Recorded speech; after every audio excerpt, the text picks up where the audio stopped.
বর্তমান সময়ে অনেকের কাছে আমরা একটা সমস্যার কথা শুনে থাকি, সেটা হচ্ছে ইনসমনিয়া, মানে রাতে ঘুম আসে না। কি কমন পড়ে? আপনাদের কি এরকম কখনো হয় বা কারো কাছ থেকে শুনেছেন? নিঃসন্দেহে শুনেছেন।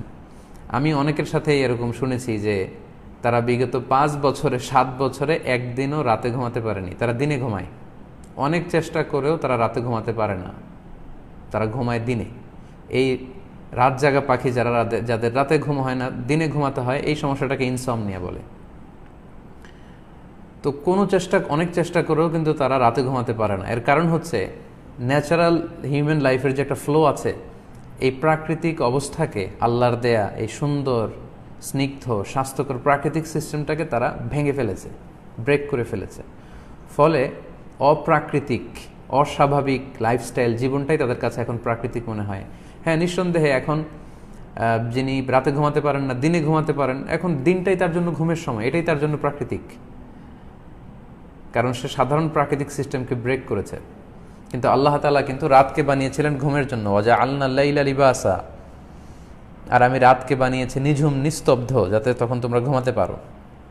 আর ওয়াজআলনা নাহারা মাআশা, আমি দিনকে বানিয়েছি কাজের জন্য, কর্মচাঞ্চল্য, একটা ভেরি হার্ড ডে, কর্মচাঞ্চল্যপূর্ণ একটা দিন কাটানোর জন্য আমি এই দিনের সময়টাতে সূর্য দিয়েছি। দিন হচ্ছে কাজের জন্য আর রাত হচ্ছে ঘুমানোর জন্য। কিন্তু দীর্ঘদিনের অভ্যেসের কারণে রাত জেগে জেগে যারা সিস্টেমকে ব্রেক করে দিয়েছে, তাদের জন্য এখন রাত হচ্ছে জেগে থাকার সময়, কাজ করার সময়, আর দিন হচ্ছে তাদের জন্য ঘুমানোর সময়। তো এটার জন্য বেসিকলি তারা নিজেরাই দায়ী। কিন্তু এটা বলার সুযোগ নেই যে রাতে জেগে থাকাটাই ন্যাচারাল, দিনে কাজ করাটা, দিনে ঘুমানোটা ন্যাচারাল, এটা বলার কিন্তু কোনো সুযোগ নেই। তাহলে আমরা বুঝতে পারলাম যে তাদের এই ফিলিংসের কারণ হচ্ছে তারা নিজেরাই তাদের উচ্ছৃঙ্খল যৌন জীবনের কারণে এই যৌন বিকৃত একটা মানসিকতা তাদের মধ্যে ডেভেলপ করেছে। সবচেয়ে অবাক হবেন আপনারা শুনলে, ওয়েস্টের অনেক ফ্যামিলি আমাদেরকে জানিয়েছে যে তাদের যুব সমাজের মধ্যে এই সমকামিতার ব্যাপারটা এতটাই বেশি মাথাচাড়া দিয়ে উঠেছে যে আমাদের অনেক মুসলিম ফ্যামিলিতে, আমাদের অনেক ভাইরা তাদের ছেলে মেয়েরা যদি গার্লফ্রেন্ড বয়ফ্রেন্ড ফিক্স করে রাখে, এটাকে তারা স্বাভাবিক মনে করছে ওয়েস্টে।